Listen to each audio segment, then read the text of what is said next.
they're all former racing dogs. So like Yep. it's but All right. This is episode 448 of Wheel Bearings. I am Sam of Wheel Sandwich from Telemetry. and I am not your normal guest slash host. I am Chad Kirchner. I talk about EVs. I freelance. I crap post on the internet, and I'm really happy to be here tonight And to I'm glad to have you here. talk about all sorts of stuff. Yeah, Robbie and Nicole were supposed to join us tonight. Both of them ended up their flights today ended up getting all screwed up, and so Robbie is still somewhere in the air, I think, right now. Hopefully, Yeah. landing in Detroit soon. He was zone 7 or boarding group 6 or 7 Oof. on his Southwest flight. He's in the back with a bunch of teenagers. Oh. That's the latest Robbie report that I have. So, well, while we're here, Chad, did you drive anything this week? just my own car, which is very weird because like every time I come on here, I'm like never in a press car. But no, I didn't. Other than my own car, which I'd like to point out is a 2011 Ford Fiesta with the worst transmission Ford ever made. You got that wonderful power shift dual clutch gearbox. There's something else it's called, but you'd have to bleep that. But I get like 40 miles to the gallon, and it sits at the airport, so it does a good job at that. But our guest later today was talking about a much bigger, well, one of our guests later today that we're going to talk about, is going to talk about a car that he just bought, which is way bigger and hauls way more things and gets about the same MPG. So, Yeah. it's weird how technology advances. Yeah, so Who knew? we'll get to that in a little bit. But first of all, well, I did drive something. I had, amazingly enough, I have manual transmission cars 2 weeks in a row. Wow. Yeah. So first up was the Acura Integra A-Spec with the technology package. So that, excuse me, that's what I had. Excuse me. That's what I had last week. And the one that I had, so this is, basically the base Integra. They've got two variations. You got the A-Spec and you got the Type S. The A-Spec is essentially a fancier version of a Civic Si. And the Type S is a nicer looking version of the Civic Type R. And actually, recently, one of my neighbors around the corner got an Integra Type S. I haven't had a chance to talk to him about it yet, but I've seen him pull out a few times. But even the A-Spec, I really like. I'm a fan of the Civic. The last couple, especially the last couple of generations of Civic, as you all know, if you've been listening, we owned one for 8 years. It was a great car, and we only replaced it because we wanted to buy an EV. So this is basically the current generation Civic hatchback. So the Integra only comes as a 4-door or 5-door hatchback. And the one that I had the double Apex Blue Pearl paint job, which they have some genuinely boring colors on all Acuras, and then usually one or two cool colors. So they have, there's a bunch of variations of black and gray and white. There's the German rainbow.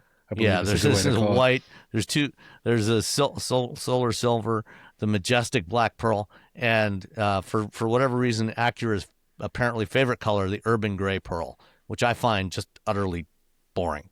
It's not bad. It's just it's like it disappears. But the double Apex Blue is a fantastic color. And I like the design changes to the Integra versus the Civic. I think I really like driving the current generation Civic, but I think when they redesigned it, when they went from the 10th to the 11th generation, they made the design a little boring. And the Integra is less boring. It's actually quite nice. They've incorporated some of the Acura design language into this thing. It's got a significantly nicer, more upscale interior than the Civic does. It makes it a really nice car to drive, and it's a really fantastic car to drive. 200 horsepower, 1.5 liter turbo. So again, as I said, same engine that's in the Civic Si. You can get it with a 6-speed automatic or 6-speed manual. And the one I had the manual transmission. It's a great transmission. Honda always does great gearboxes. Shifts really nice, smooth. No notchiness to it at all. Easy to get off the line. Nice clutch feel to it. Honda, I think, makes some really good seats. They don't necessarily have a huge number of adjustments, and this one didn't either. But it seems, at least for my body, they always seem to fit my body really well. I don't need 22 ways of adjustment if the seats just works right. Yeah. And then the back seat is roomy enough for 2.5 adults. It's not the widest car in the world, so depending on how broad-shouldered you are, how you cut your third adult in half. Yeah, exactly. So you bisect or you have a child in the middle seat. Oh, okay. Whatever, right. Whatever your preference. It's got lots of cargo space. It's about 26.5 cubic feet of cargo space, which is great. And because it's a hatchback, if you need to carry bigger stuff, if it was a sedan, and you can see this if you get a Civic sedan, it's got a decent sized trunk, but the opening is not huge. And, so if I had to choose between a Civic sedan or a Civic hatchback, I would always choose the hatchback. And, in the case of the Integra, they only offer it as a hatchback, which makes it great. Well, that counters the, you using the analogy that it's a Civic Si. Civic Si, I believe, is only a sedan. Yes, I think you're right. Mistaken. I'm double checking right now, but I'm pretty sure it's only a sedan. So unlike the Type S and the Type R, which are both hatches, this is the more practical Civic Si. Right. So you can fold the back seats down. You've got a huge amount of space back there, to put bigger stuff. So, if you happen to be driving around on a Saturday morning and see something cool at a yard sale and you want to pick it up, just pop the hatch, fold those seats down, throw it in there. No problem at all. So, I really enjoyed driving this. It handles really well. Just like a Civic, handles really well. It's got a nice blend of ride quality. Very easy to drive around town. It's not so big that it's a problem to park it. It's very very practical, but I think reasonably stylish, and just a really nice interior. The interior of the one that I had, they offer two options for the interior. One is basically black, or various shades of black and dark gray, with metal trim, or metal film trim, as they call it, across the dashboard. And then the other one is the Orchid, which is mostly sort of an off-white on the door panels and on the seats, but with some blue inserts on the seats that are a really nice touch. I think I really like that color combination. They introduced that on the ADX last year, and they've added it to the Integra, and I really, that's actually my favorite thing about the ADX, actually. If you're considering buying an ADX, please drive an Integra and buy that instead, because you have the same powertrain in the Integra and the ADX. They're based on the same platform, but the ADX is like 400 or 500 pounds heavier than this. It has less room inside. So it's slower, gets worse fuel economy. But it's not an SUV, Sam. But you've got just as much space inside because of the hatchback and the folding rear seats in this thing. Just buy the Integra. Yeah, it's a better car. You will enjoy driving the Integra much more, and you can get the Integra with a manual transmission.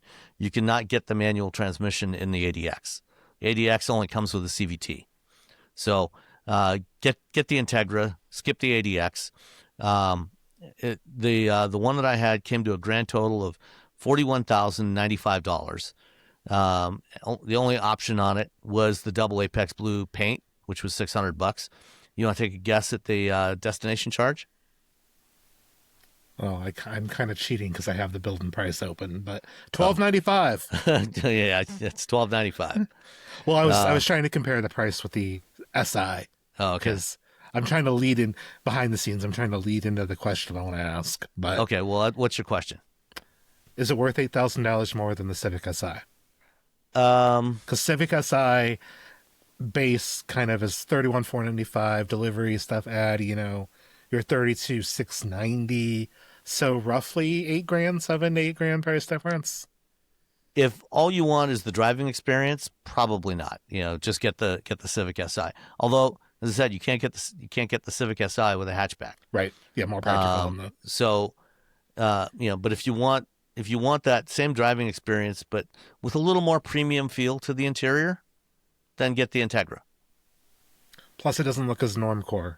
I Yes. really do think that It is more interesting to look at. Yeah, the new Civic, I think like the last gen, like they did a really smart thing and make it look really interesting. Mm-hmm. But I think they got a little gun shy about it because now I think the only current Civic that looks interesting is the Type R. Yeah. And that's partially because it's got the wide body on it, plus the big boy racer wing, which I like. But it still doesn't look as wild as the previous generation's Type R. That's true. So, yeah. But yeah, I mean, if I like the experience of the Integra, but driving the Civic Si is not going to be fundamentally different from this. So it's good. I think it's a good option for you.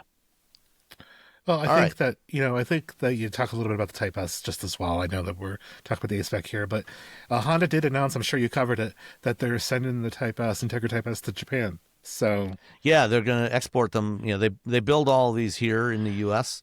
and they're going to start exporting the Integra Type S with left-hand drive, which will be interesting. But 5 extra horsepower, so Yeah, and a better suspension setup, more comfortable. we'll see. I should say. But anyways, and then your other manual, I don't even That's know for where next to week. begin. That's for the next show. Oh, okay, never mind. But I'll tease it. It's a Miata. Oh, well, that's always the answer. It is the 35th anniversary Miata. It was 72 degrees out today where I'm at, and I really wondered why I don't have a Miata. Like it really, It was a perfect day for a Miata. yeah. Top down. I used to have an S2000, which I don't know if we've ever talked about on the show, but like you take the top-down experience combined with Honda's best gear shift ever, and Honda makes really good gear shifts. You're just like, oh, this is the best. Yeah. Yeah. All right. Let's move on to some other stuff. Yeah. Let's start with Nissan. Nissan, let's do that. Yeah. So, let's see. As we're recording this, about a little more than a half hour from now. Yep. By the time you hear this, it'll already have passed. You are going to learn that the Nissan Xterra is coming back. Oh, wait, we already knew that. But we got a teaser image of it, and it's said to go on sale late in 2028. So probably a 2029 version. Yeah, probably. We don't really know much. We just know that it's yellow. The concept that they showed us, the computer-generated teaser image that they showed us is yellow. We know it's going to be body on frame. I think that's about all we know. I might have possibly seen one a couple of years ago. It's possible that Sam on a trip to Japan with Robbie maybe was there. No, maybe he was not there. Oh, probably saw. But it. Robbie saw it at a different time. Yeah, I think everybody's seen it. I'm the only one who hasn't seen it, which kind of bums me out. But Xterra, like, is it too late? Because I think that they should have brought the Xterra back like 3 or 4 years ago. At this point, like 3 or 4 years ago, definitely would have been better. By the time this comes out, late 2028, it's going to be coming into a crowded marketplace. You're going to have Wrangler, probably maybe by then a next generation Wrangler. Yeah. You got Bronco, you got 4Runner, very possibly a Hyundai. Yeah, Hyundai or Kia. Maybe a Kia by that time. Plus, you got some assorted other stuff. So it's going to be coming into a lot crowded market space than if it showed up, let's say 3 years ago instead of 3 years from now. Right. Yeah, it's you're going to be spoiled for choice for body on frame, and that's very, very weird to me because I mean I do like body on frame vehicles. I think the new 4Runner is really actually pretty nice. It's a lot of money. It's expensive though. A lot of money. And Nissan's like, oh, we need to play in this body on frame off road space, and it's like, do you? I mean, maybe. I mean, there is definitely some heritage there, and people loved the Xterra. Like, I was convinced mid 2010s to like late 2020, like late 2010s, like if they would just reopen a plant and build Xterras with the same tooling and molding and stuff that they had, they probably would have sold gajillions of them. I think there probably is some pent up demand for it, but you're right. There's going to be so much competition at the end of 2028, including, I believe you're right, the new Wrangler. That would be the time for it because we got the JL in 2018, so it's time. They've been following a 10-year cycle. It is time. There is going to be, Nissan is developing a new hybrid system for body on frame vehicles, so it will have that. Sure. Let's see. It says here, Nissan will also complete the spectrum of consumer choice by offering plug-in hybrid and range extender hybrid solutions through partnerships. So we're gonna, I don't know if we're gonna see a range extender on the Xterra, right? But they are bringing range extenders to some part of their lineup that we don't know yet. I actually think e-Power would be great for a range extender. Yeah, and that's actually probably what it'll be is probably an extension of e-Power. Because I mean, we both drove the Qashqai, probably the same Qashqai, most likely, yeah. And I'll tell you what, it was 20 degrees out. The weather was not great. It was cold and slushy, and I was driving at highway speeds plus a couple miles per hour, and I was getting like 50 miles to the gallon in that. And I was talking to one of our collective Nissan friends who drove it in better weather, and he said he got like the computer indicated 60. Like that's, well, keep in mind that was a European spec Qashqai, so that was probably imperial miles, imperial gallons. Imperial miles. I did ask about that. And imperial miles too. I did ask about that because that's the first question I had. And they assured me that it was not imperial gallons because they didn't buy it in the UK. They did buy the cars, but they were left-hand drive cars we drove. Yeah. So they should be regular gallons. But yeah, you're right. It could possibly have been imperial. But the point is, like, if you can get 40 miles to the gallon or more out of just e-Power, like let's say 40, 41, 42, like that's something. Like I feel like that's something. Yeah. You add some range extender. I mean, yeah, she still would like to add the range extender eventually, but like that could be really flipping competitive. Especially when other hybrids haven't been delivering the hybrid goods the way that maybe they need to. I'm looking at Toyota and scolding at them a little bit. You mean with their rear drive hybrids, with their body on frame hybrids? Yeah. Especially those definitely do not get particularly good fuel economy. They do not have the juice. Their transverse engine hybrids are great. At least in terms of efficiency. Yeah, they don't sound very good, but that's a whole separate issue. No, but speaking of e-Power, the new Rogue, they've shown it to us. We've seen it. Let's see, what was it? Oh, it was at that event where we drove the Qashqai. Yeah, they did show us a picture of what the new Rogue looks like. Yeah. So this was the same event where we also got to drive the Rogue plug-in hybrid, which is really I drove it at a different event, so I didn't get to see the new Rogue, the new Rogue until today. I drove it in Detroit. Okay. But yeah.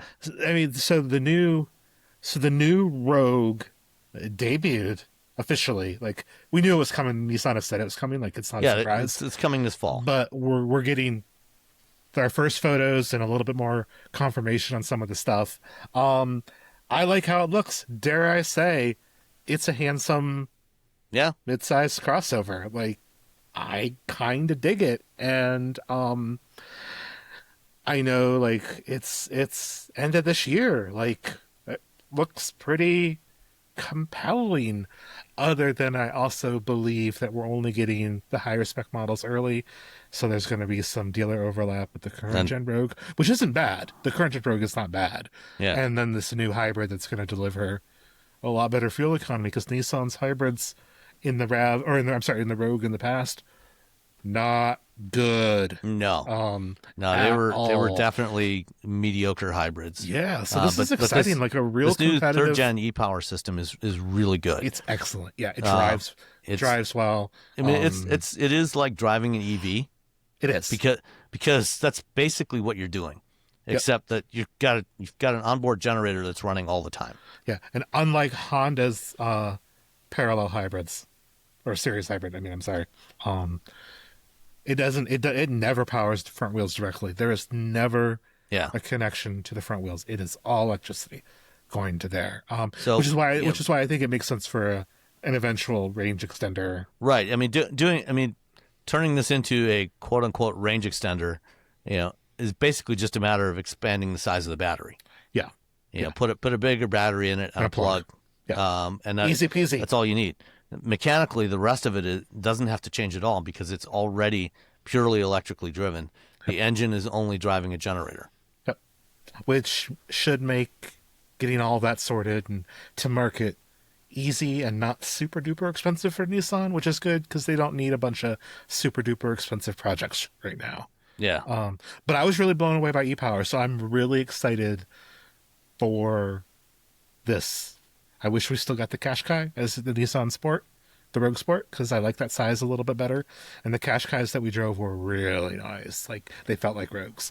But the previous generation Qashqai was what we got as the Rogue Sport here a few years back, and that has been replaced now by the Kicks. The Kicks, the current generation Kicks is midway in size between the old Rogue Sport and the old Kicks. So it basically took the place of both of those.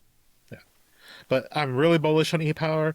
I'm pretty bullish on the looks of this car. The pricing will hopefully not be completely stupid. I'm not bullish on dealers that now are going to have to field e-Power questions for 6 or 7 months and try to sell cars that some people... all they got to do is say it's our new hybrid. Yeah. Well, but the smart people that listen to this podcast, and we know them. Those smart people that are listening to this podcast don't even have to ask the dealer what e-Power is because they already know. But already explained it is going to be hard to sell the current gen Rogue when people know there's a new one coming that's potentially a lot better. So it is weird to see this news drop this early, but I'm super excited for it. I think it's a smart Nissan product. I think it's a smart decision, and I don't think all Nissan decisions are that. So I'm super excited for that. I'm excited for Xterra. I don't know, like, it's way too early to figure out, like, oh, hey, is this going to be any good or not? Like, I feel like they could drop the ball. I think they could fumble the ball. I think they could mess it up. It's based on the same architecture as the Frontier, which is actually pretty good off-road. Yep. So there's no reason why the Xterra shouldn't be good, and it'll be a more interesting design. There's elements of the old Xterra that people really liked that are incorporated in there, but other stuff that's more modern. So I think it can do reasonably well. So we'll see. But here's hoping. Maybe. And then they also put out some information about Infiniti as well. That's still a company. For now. Basically reiterating what they've been saying for a while now about Infiniti. That they've got they just showed the QX65 finally publicly at the New York Auto Show a couple weeks ago. But they've got 4 more new models coming out. So there is a mid-sized hybrid SUV, which basically is the e-Power? the new Rogue e-Power, but with Infiniti bodywork on it and a nice Infiniti interior. Yep. There's a performance-oriented V6 sedan, which they have talked about previously. They have, and they've said that they're doing it. Yeah. I'll still believe it when I see it, but... Yeah, well, That's always the case in this business. Fair. And then 2 large hybrid SUVs that they say that balance refinement and capability. So presumably, one of these will be a next generation replacement for QX60, probably with e-Power, and the other will be a body on frame, next generation QX80 with the same hybrid system that's going in the Xterra. Yeah. I guess maybe there's a possibility that they take the upcoming body-on-frame Pathfinder and maybe do something with that. But that could be one of those. That could be one of those. But that's true. I forgot that they're gonna. So did I. Split the Pathfinder in two. Yeah. Infiniti. I mean, the reason why I'm being kind of hard on them, if anybody is listening from Infiniti, is 2019, 2018, I don't remember what it was, but they flew a bunch of us out to Spaceport, USA, out in the middle of the desert. And they showed us a bunch of stuff. And they're like, this is our future. This is what's coming. And then they did none of that. Like, zero. Mm-hmm. So, I think the brand has some issues. They need to figure out what the brand is, what it's supposed to represent. Yeah, because if you park a QX80 and the Armada side by side at an auto show, and some auto shows they're like that, the QX80 is nicer. Is it $15,000 to $20,000 nicer? I don't know, because the new Armada inside is really kind of nice. Mm-hmm. So I don't think there's enough differentiation there. And it feels like they don't, you're right. I think they don't have any identity right now. And I think that's a problem. And I don't understand why they even keep it around, other than they don't want to have to buy out dealers. Yeah, could be. Who knows? I mean, sorry to be like that guy on this, but it really, I want to believe, I am definitely David Duchovny in X-Files in the poster. I want to believe. And I think a sporty sedan with a manual transmission like they're talking about, it's not going to be a huge seller, but it has heritage with Infiniti. Like, Infiniti is not new to this idea of a sports sedan. And Nissan likes to play up its heritage stuff. And when it does its heritage stuff right, the stuff's pretty good.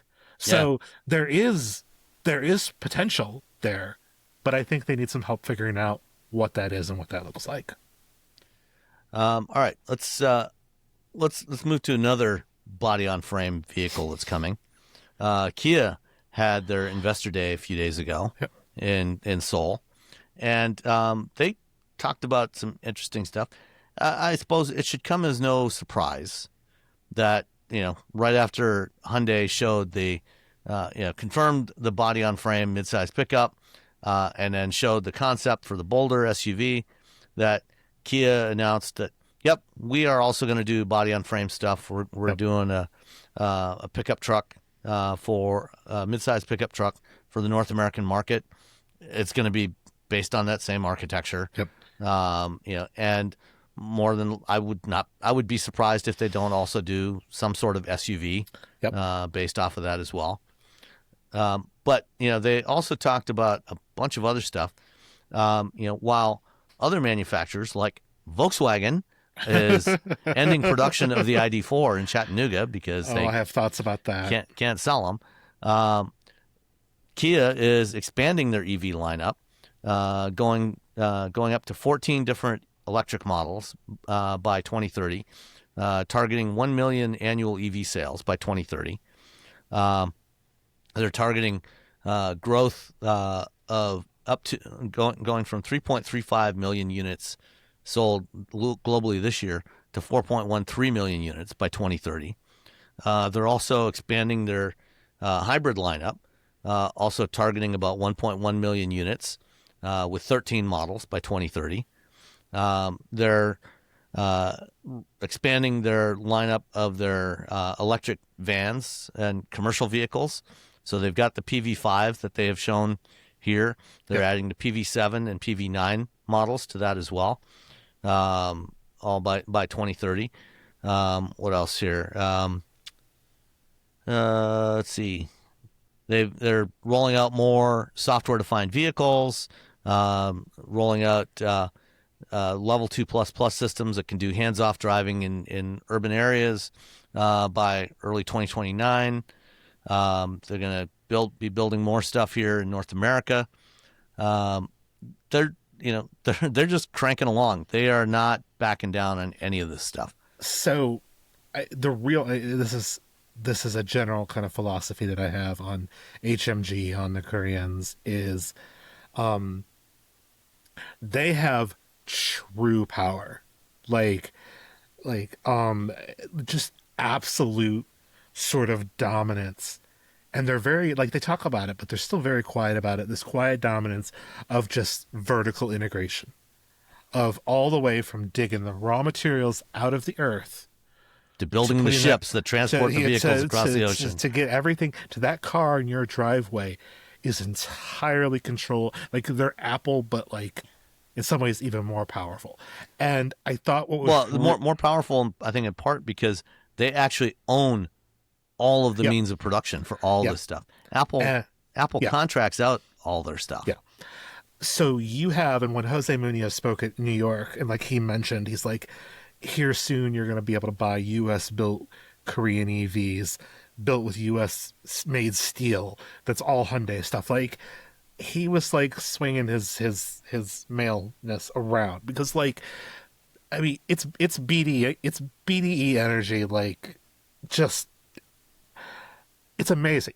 Like, it is absolutely incredible. And because of that, they can do things like keep their foot on the gas on EVs while still doing, building more hybrids and building more PHEVs and launching more vehicles. And because they can amortize those costs across the entire supply chain, and they can control those costs across the entire supply chain in a way that General Motors or Ford or anybody else would like to be able to do, but can't. Like, it is at a really boring business level, incredible, like absolutely incredible. If there were to be a $1 trillion car company, it's not Tesla. It should be the Koreans. Now, are there still some quality issues they need to work out, especially with EVs? Yes. Are there things, whatever? Yes. But my goodness. And you look at this rollout plan, and they're Kia themselves want to have 1 million EVs by 2030. If you add in Hyundai and Genesis on top of that, you're hitting numbers that Tesla only dreams of being able to sell, and they still sell hybrids and gas-powered cars and PHEVs and everything else on top of that. I don't want to sound like a fanboy, but like, of this business end, of this way that they're doing business, maybe it's the MBA in me, but like, I dig it. Like, it's incredible, and I believe they'll be able to do most of it. And they, unlike Tesla, everything that they have, pretty much everything they have ever promised that they were going to do, they've done. Yeah. They've never gone out and promised something that they haven't ultimately achieved, and within a reasonable time frame. Partly because they don't go out and make promises for things that they haven't figured out how to do yet. Right. They don't promise and then say, "Oh, now we got to figure out how to do this." No. They do it, and then they say, "Okay, here you go." And like on the EV side, in addition to expanding the EV lineup, part of this is they're also going to introduce their next generation EV platform. So it's going to be an upgrade from eGMP, which they have today, which was already revolutionary and still is pretty advanced. It's still a great platform. Yeah. They're also going to be further expanding their investments into charging infrastructure. So here in the U.S., they are already one of the partners in IONIQ, which is expanding. They're also making further investments in Korea and in Europe as well. And then strengthening their supply chain, EV production hubs in Korea, here in the U.S., and in Europe. They're building the EV2 and EV4 in Europe. They build the EV6 and EV9 here in the States. They've got all their other EVs in Korea. It's pretty amazing to see. And on the body on frame truck, it also confirms in here that they will have hybrid and EREV versions of that as well. Which Yeah. and it won't be just the Tasman sort of No, rebadged. no, From my understanding. this is gonna be something Yeah, completely new. yeah. So like that makes them incredibly competitive. Like in Australia with Ranger PHEV, Hmm. which I know is not a huge market, but like though they've been flooded with Chinese stuff in that market, now they're gonna have something else that they could go with. Here like we don't have any mid-sized trucks that are PHEVs. I think there's some that would make sense for it, but like we don't really have it. Um, I think just I they're here to win. They're trying to win. Will they? I don't know. But the body on frame midsize. I expect Kia, and initially I expect Kia to do the truck, and I expect Hyundai to do the SUV. But I think that they will Hyundai's both. already said they're doing the truck too. Yeah, They're I also think doing a that truck. I think they'll do that after the. I think you're gonna No, have one or the they're other. launching the truck first. Oh, then That ignore everything I just yeah, said. I'm an idiot. Don't Munoz take me said that in New serious. York. I So must the have still first, been just my jaw must have still been on the floor when he was talking about how he's gonna make steel in Louisiana, make yeah, batteries in cars in Georgia, and sell them to podunks like me in Ohio. Like, but like even that, the speed in which they can move, because they hadn't necessarily. I mean, they had mostly decided they were going to do that pre-Trump, so like Trump doesn't get the credit here. But for the time that they can go from saying we're going to build an entire process in this country to having cars roll off the line, yeah. and once that meta plant in Georgia, once that's fully up, with the LG Chem batteries being built right there, like that's. I don't know when the pendulum politically swings back, and it will, and we know it will. Like Ford, even in some ways, Well, I GM, mean, Stellantis, like they're regardless gonna, of the political pendulum, if fuel prices stay elevated, yeah, we're already seeing uptick. When I was looking at the Q1 sales numbers, and for the manufacturers that that report by month, for a lot of them, there was a big uptick from February to March. yeah. Starting in March, we saw a significant improvement in EV sales for most manufacturers. Well, and Michael, we're talking to later. I don't know when you're placing this in behind the scenes baseball stuff, but anecdotally, he's like, I used to be able to see a lot of EV9s when I was looking, and now they were all reserved or taken. So Yeah. I don't necessarily think people are going out and swapping their cars quite yet. I don't think it's been pricey enough long enough, but I think if you're in the market right now, like, yeah, you're going to look at an EV or a plug-in hybrid or something maybe that you wouldn't have looked at before, because $4 gallon gas and higher really stinks. Well, my wife is definitely glad we bought an EV last Oh, year. I'm sure. So. I'm sure. Um, But yeah, I mean, just genuinely impressed. Like, I really hate coming off as a fanboy, just like I hate crapping extra hard on Infinity earlier. But like, it's very interesting to see how the Koreans are operating, and I know that it's not all sunshine and rainbows there. Like, I understand work requirements, and Hyundai and Kia have gotten in trouble for suppliers that have used perhaps underage labor, and like mhm. there's not they're, they're not clean. No automaker is. But when you look at like what Hyundai Motor Group and what Jose Munoz and what Kia are promising compared to what Elon promises and who delivers on what, I think the valuations are backwards. Yeah. Is what I'll say. Sticking with Hyundai Motor Group, Hyundai has also teased, the Beijing Motor Show is coming up next week, and they're going to be launching a couple of new concepts in Beijing, and they are basically launching IONIQ as a sub-brand in China Interesting. for EVs. This, and they showed two vehicles. One is a sedan, and the other is a crossover. Very interesting designs, Yeah. especially Oh the yeah. sedan. Well, they're gonna have to do something like Yeah, different, because they're gonna get crushed on charging. Like, honestly, we feel like right now oh, EGMP stuff and whatever is super quick and stuff here, but I mean we're talking BYD with yeah. megawatt charging. By non-Chinese standards, it's Yeah. fast. But let's jump to the next story, which is BYD. BYD is, well, first of all, they're targeting opening 20 dealers in Canada by the end of this year. Yeah, that's not surprising. So breaking into the Canadian market, Yeah. and also eyeing a local production in Canada. Yeah. And I think it's only a matter of time. I still expect within the next 12 months, Yeah. we'll see groundbreaking on a BYD on some Chinese EV factory in Canada. Yeah.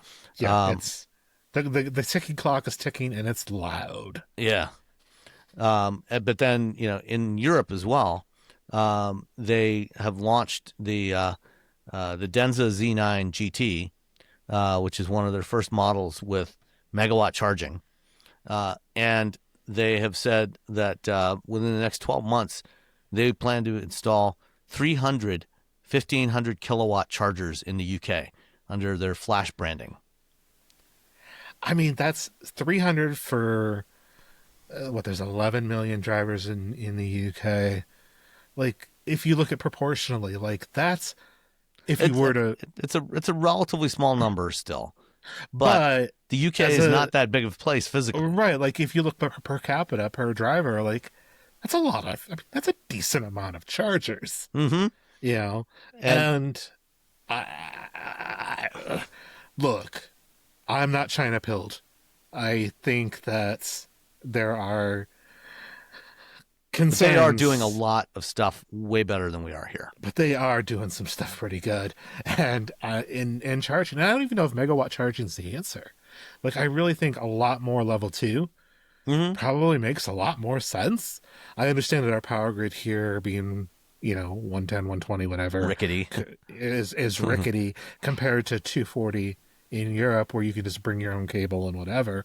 I understand that there's some technical differences on why our network is rickety. But my God, 1,500 watt charging, like, even if that's peak, like I watched a video when they installed the temporary station, the first whatever one that they invited the British press to come and look at, and it was like 6 or 7%, 93% in 9 minutes, 8 minutes. Yeah, they're saying for the Denza Z9, it's a 123 kilowatt hour battery. It'll charge from 10 to 70% in 5 minutes. I thought 18 minutes for 10 to 80 on a EGMP. I think that was on their first iteration of that, which was only 1,000 kilowatt. Right. These are 1,500 kilowatt.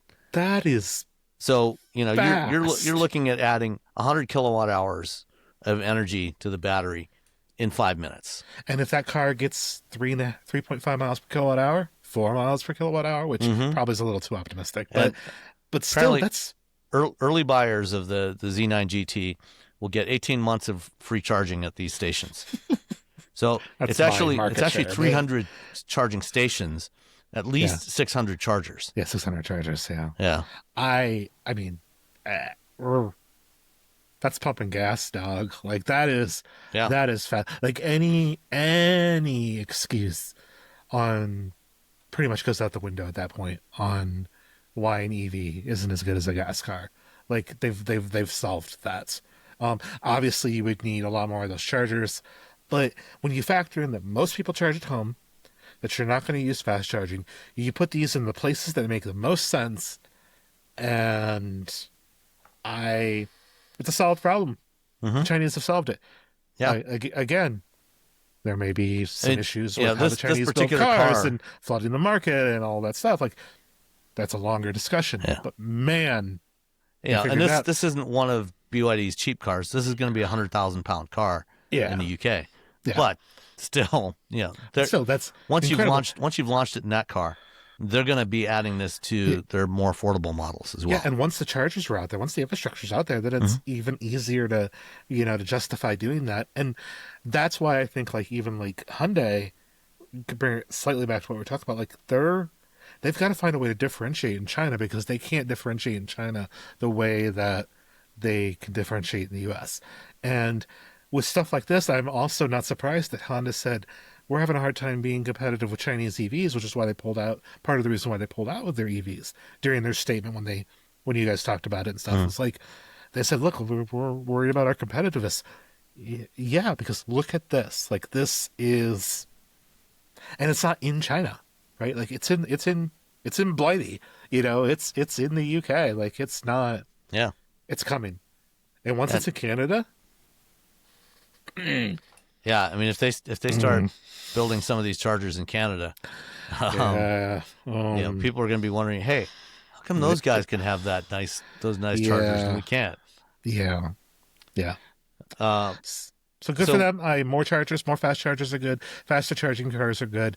I still stand by megawatt chargers shouldn't necessarily be, absolutely it shouldn't be necessary. the thing we depend on. Yeah, it shouldn't be the We thing we need depend on. we need level 2 everywhere.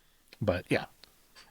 Um, But who won't be making EVs anymore in the U.S. to sell? Volkswagen, at least for the foreseeable future. Volkswagen, Yeah, VOTLS. they've been building the ID4 in Chattanooga for the last several years, and they have ended production of the ID4 here. Yep. They said that they currently have enough inventory that'll carry them well into 2027, um, which.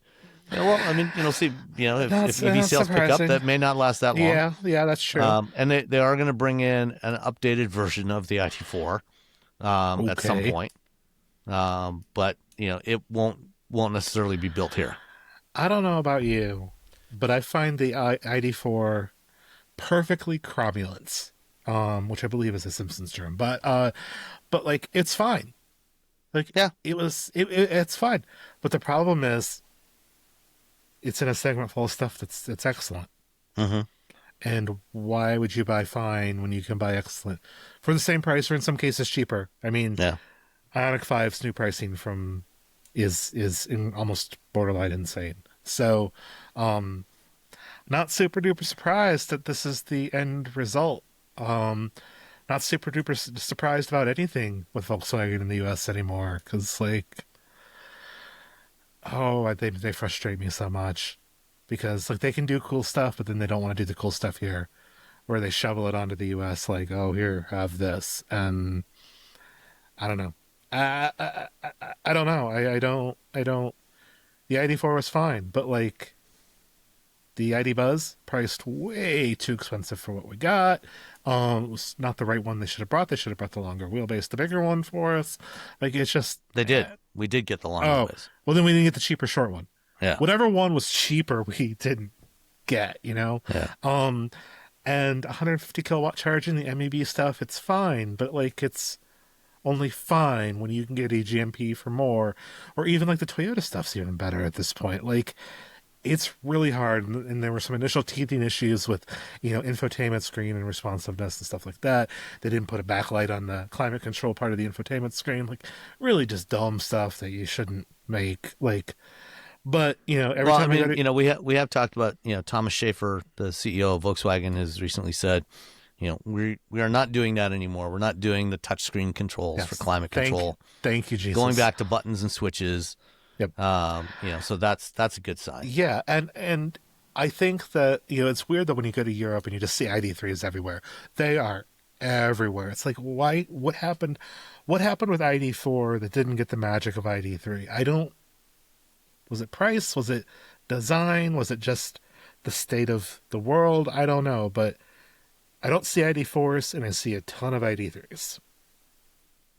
I mean, they sold the ID4 here instead of the 3 because they figured Americans don't want a hatchback. They want a crossover, and they're aside from the body, the form factor, they're essentially the same vehicle.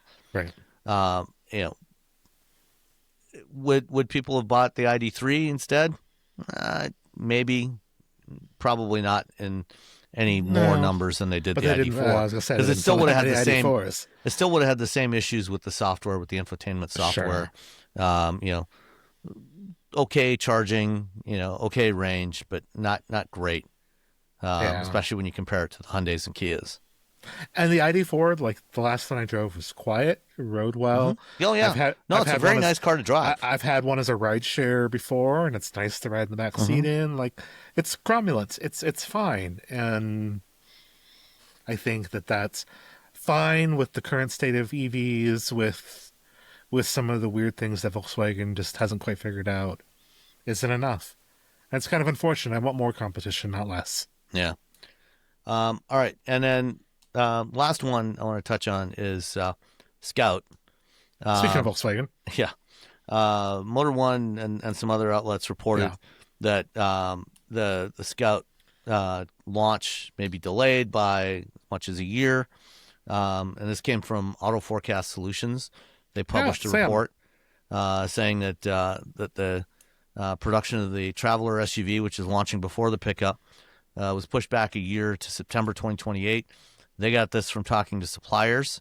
yeah, Um, when we were at Scout about 3-4 weeks ago, Scott Keogh, the CEO, said, "No, we are on target. We're installing equipment in the factory. yeah, In the next few months, we're going to start doing the first of 4 pre-production runs of vehicles and targeting, series production of the Traveler in the fall of 2027, yep, and then the pickup about 5-6 months behind that."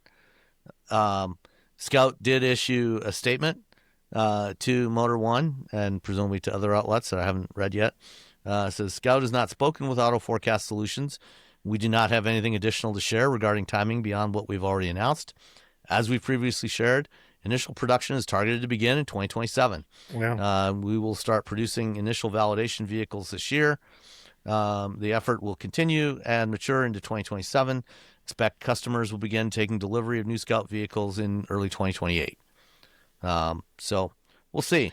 He said, she said. I mean, I don't want to lower it down to that because, like, again, I know Sam over there at AFS, and they seem to be pretty well connected. Having a statement come out that specifically kind of says the way that that's worded kind of makes me think that that's as much as a denial of that report as possible. I think a no comment would have added a little more credibility to the reporting, but I think we're also probably splitting hairs of 6 months here. Like, No, I mean the schedule that Auto Forecast published was 2030 like for the truck and what yeah, it was like 2020. fall of 2028, so almost a year delay. Yeah. Okay. So Yeah. a year is probably not quite splitting hairs, but there is a lot more uncertainty right now than when Scout launched. Volkswagen dealers have started to throw a fit, which I think is stupid.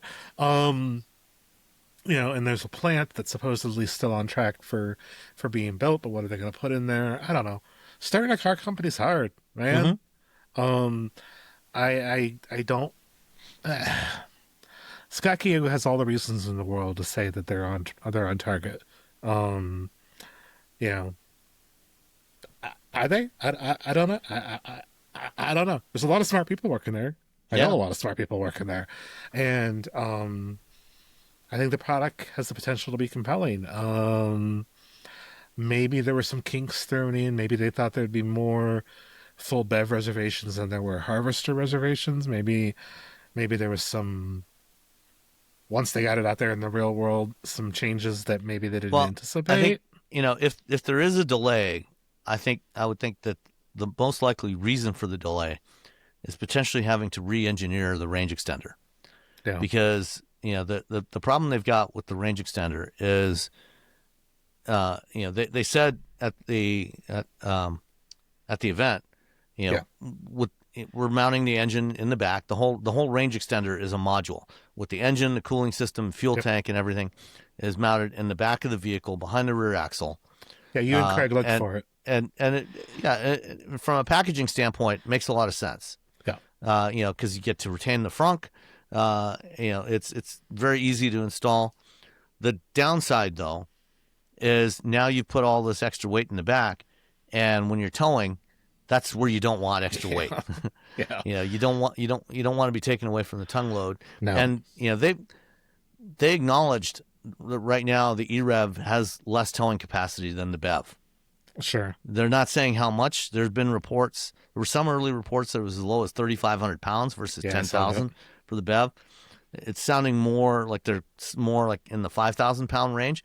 But even if they launch it with only 5,000 pounds of towing for the E-Rev, that's game over. Yeah, nobody's going to buy that. No, it's not. It's not good. I reference only that video that you shot with, that you guested with Craig, that I happened to see on something else because it was funny and Craig's funny. Um, I think it is a clever place to put an engine, just because I don't think we've really seen engines like Yeah. specifically like that before. Um, yeah, towing though, that's a real concern because tongue weight is kind of the most I mean, important thing. if it wasn't this type of vehicle, if it wasn't an SUV or a truck that Right. those customers expect to tow with, Yeah. then it wouldn't be So as big a deal. if I were an analyst, I'm not. God, I'm not. But if I were, I would wonder what's more important to a traveler or the other whatever. What's more important to that buyer? The Terra. The Terra or the traveler? Is it the towing capacity or is it the frunk?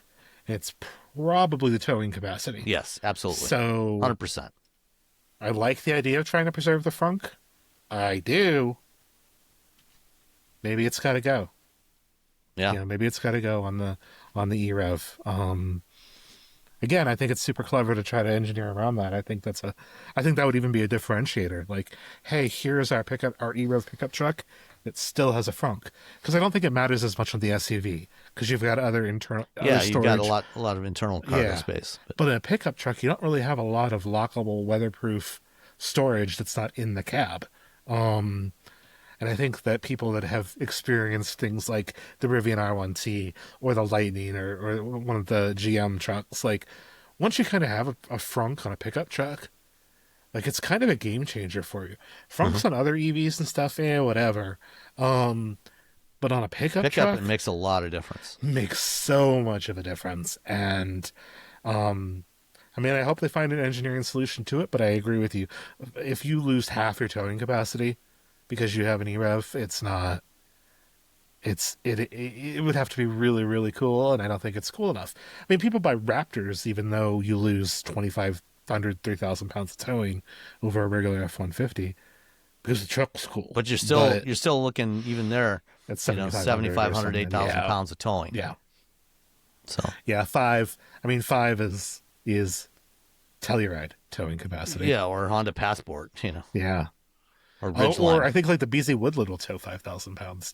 I think. It was either 3 or 5. Sure. I think it's might have three, been 3. but whatever. All right, well, don't quote me Yeah. on that again. I'm not the expert. I'm just the guy that you invite on to pretend like I am. But I want to be excited for Scout. I think there's a lot of clever people working there. I think that having a more off-road kind of focused alternative to something like a Rivian, I think is a cool idea. I have questions long-term about how Scout becomes more than 2 cars. How it becomes a full-line automaker, if it can become a full-line automaker. But I like seeing more competition. I like the vibe that I get from Scout. I liked Scott K's like speech when he announced Scout, and I sat there. And it was very pro-U.S. heavy, which is weird coming from. I'm not an American, but like it was pulling at the right heartstrings, and Yeah, I mean, it was the right Volkswagen has messaging long and- struggled in the U.S. market, and this is Yeah. the kind of product that Kinda, yeah. really gets at the heart of the American market. Yeah, and it feels like Scott gets that, and it feels like the people there get that. Yeah. Probably helps that they hired a lot of Jeep people, including the designer. But like, I hope that's not the case. Yeah. I also hope the truck doesn't come out in 2030, because that's I know that's only 4 years, but it's also a long 4 years, because those markets are the market is just gonna look so different in 2030, even here in the U.S. Yeah. That I don't know. I wish I could read the tea leaves. I'd probably make a lot more money if I was more accurate at this, but I think there's room for Scout right now. I hope there's still room for Scout when they come out, because I like competition. I hope they solve this, whatever this engineering problem potentially is with E-Rev. But Yeah. I do wonder if they expected that many E-Rev reservations. I mean, they would have had to have, right? Like, they had to have known. I think they did. Well, I don't know. I don't think they expected 85, 90%, Right. but they expected it to be a significant, upwards of half. Yeah. And at any significant quantity, you got to make sure you do it right. Yeah. Well, All right. Well, let's wrap that up. Let's do So, that. so next up, we're going to welcome one of our listeners. Michael Burns is going to join us, and I'm going to bring him in now. All right, everybody. And we have a special guest joining us tonight. It is one of our listeners. It's Michael Burns, who you might know from the Discord, if you're in the Discord, is Moss Superum. Well, first, Michael, where does that name come from? What does that mean? That is an old gamer name. It is. I thought I had customized it. I thought I'd customized it to Mr. Burns in the channel, but yes, that's my old gamer name from many years of PC gaming. So if you're out there and you're looking for, if you see me in the next, if I come up behind you and shoot you in the back, that's my old gamer name. Okay. Well, the reason I asked you to join us tonight, Michael, is because you shared in the Discord fairly lengthy story of your recent car buying or car shopping experience and the process you and your wife went through in picking out a vehicle. And rather than me just reading out this thread from the Discord, I figured, why don't you join us and tell us the story yourself in your own words? So go ahead and tell us, like, how did this process start for your car buying process this time around? Yeah, well, first of all, I want to thank you, Sam, for the invite, for having me on the show. I'm happy to be here with you and Chad. Hello, listener Michael.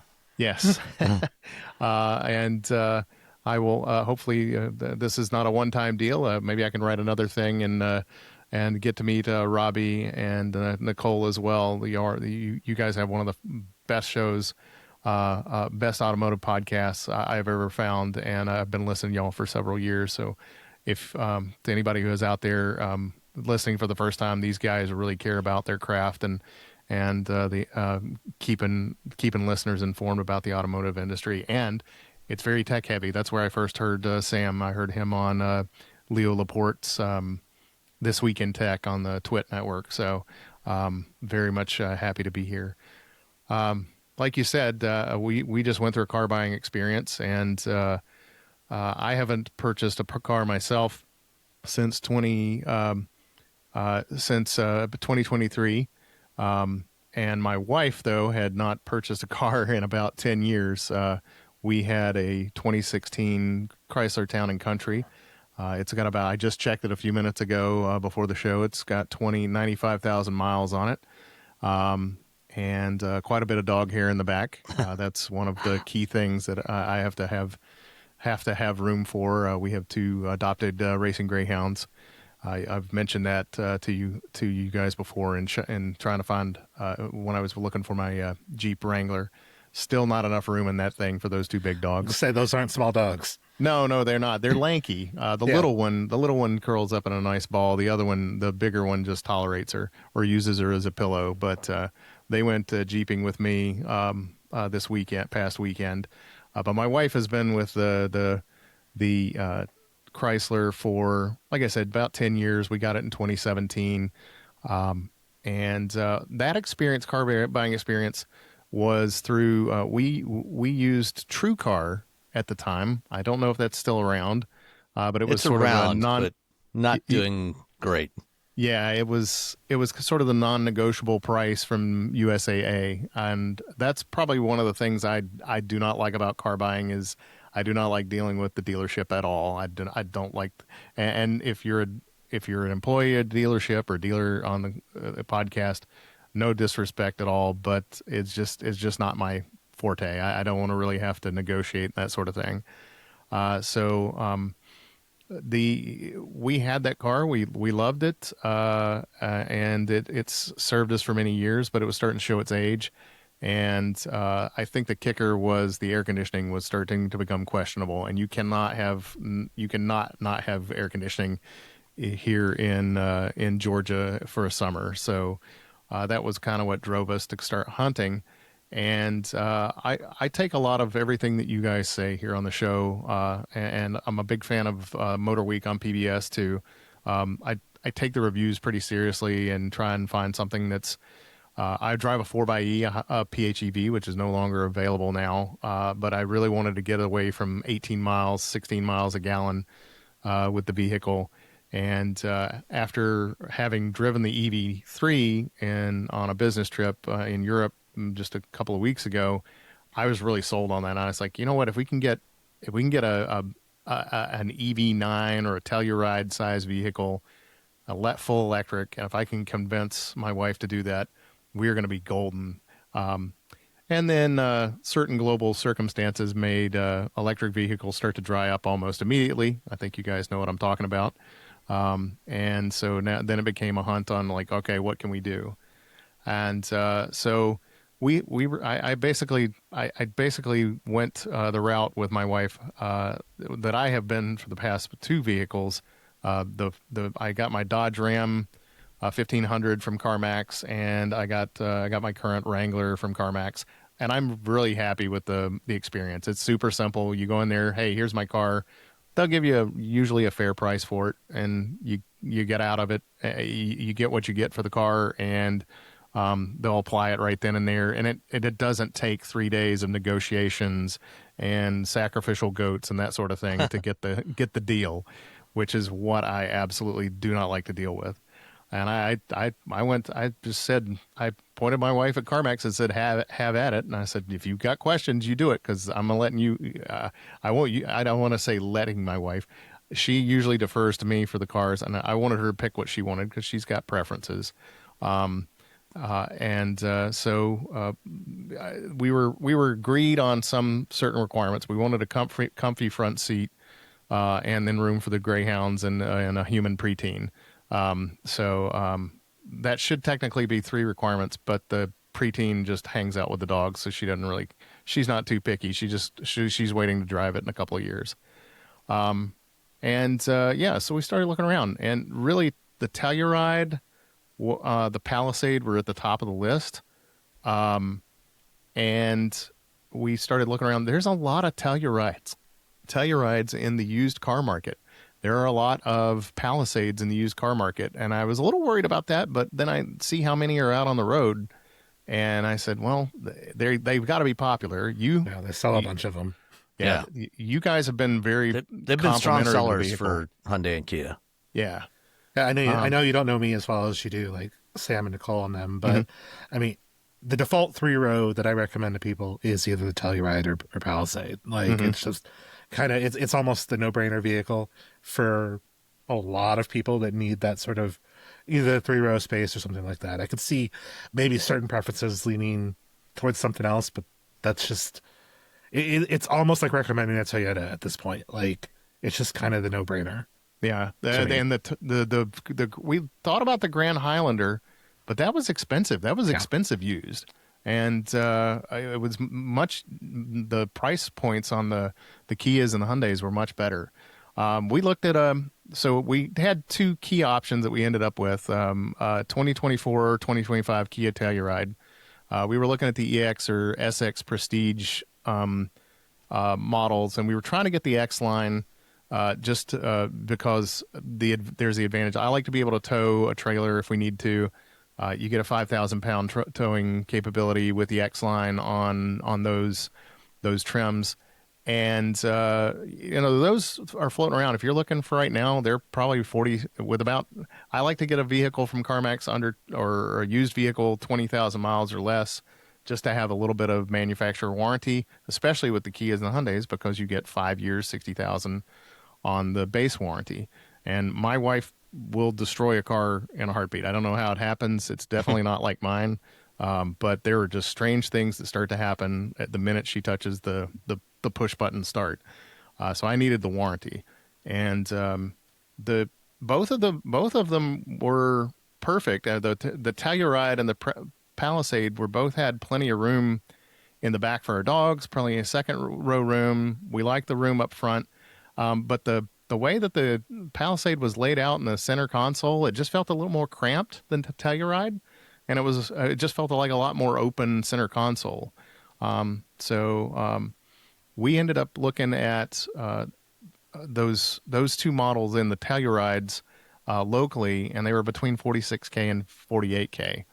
and we started thinking about monthly payments, and that's where, because we're going to buy this, you can't lease it used, and we started thinking, this is kind of rich right now, especially with the economy kind of on the edge a little bit. So then we also looked at a Santa Fe, and I found a Santa Fe hybrid all-wheel drive, 2025. It was about 10K cheaper, same mileage, 10 to 20K, and she actually liked it and didn't complain about that it was a narrower vehicle or anything like that. And so we were kind of torn. Do we want a V6? Do we want a V6 that gets 25 miles per gallon, a little bit more room, some towing capability, or do we want a Santa Fe hybrid all-wheel drive? Both of them had all-wheel drive. The X-Line gives you the all-wheel drive by default on the Kia, and it was kind of a toss-up. But the thing that she didn't like about the Telluride was the V6 was a bit twitchy. It has that 8-speed automatic transmission, and when you're off the line, it's not very quick to respond to throttle input relative to the Turbo 4 hybrid in the Santa Fe. And I think that's what convinced her. Yes, it's a little smaller. Yes, it's a little narrower width-wise, interior room, but it just it didn't feel like a boat that was a little squirrely off the line. And I don't know if we had a weird one that we'd picked out on the lot or what. But that was the big thing for her. For me, I was super excited because we were getting a hybrid, and 35 miles per gallon. I will say that we looked at a couple other vehicles, and if anybody's shopping the Kias and the Hyundais, just compare two different model years, because you're going to get the different infotainment system. The newer infotainment system was in the Santa Fe.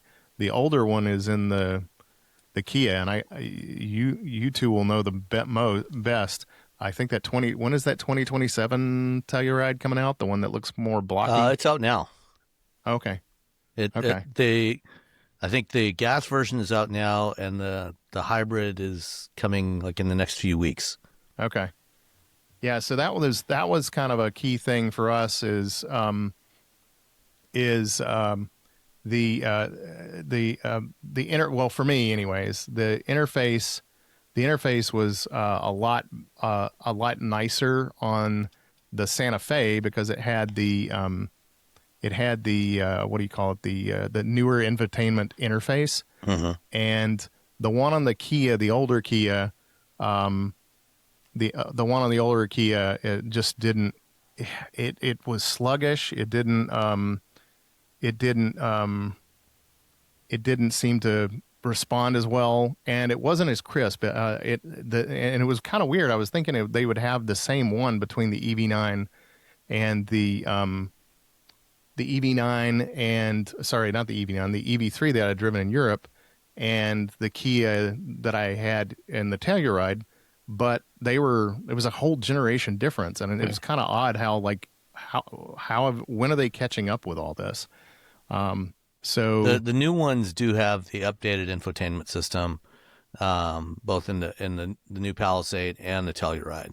Mm-hmm. To not industry explain stuff, don't take this that way. No. But usually, whenever an automaker launches a new system, like it'll launch in a particular model of car, and then sort of as each one gets its refresh, its mid-cycle refresh or a full refresh, then the system kind of starts to spread out some more. Yeah, a lot of times there's changes in the electronics and the software, the older software, updating it or updating the new and getting the new software to run on the older electronics is sometimes more trouble than it's worth.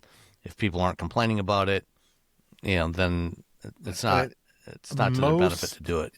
In my opinion, most people just care if it has CarPlay or Android Auto, and as long as it kind of does that, they can put up with some other things. But yeah, I mean, now that automakers are starting to put a lot more horsepower behind their infotainments, especially the ones that are using Android Automotive as a base instead of QNX, they seem so much more responsive. Like going from Nissan's old system to the new one in the Leaf, or going to these new systems in Hyundai and Kia and stuff like that. It's just we as tech people.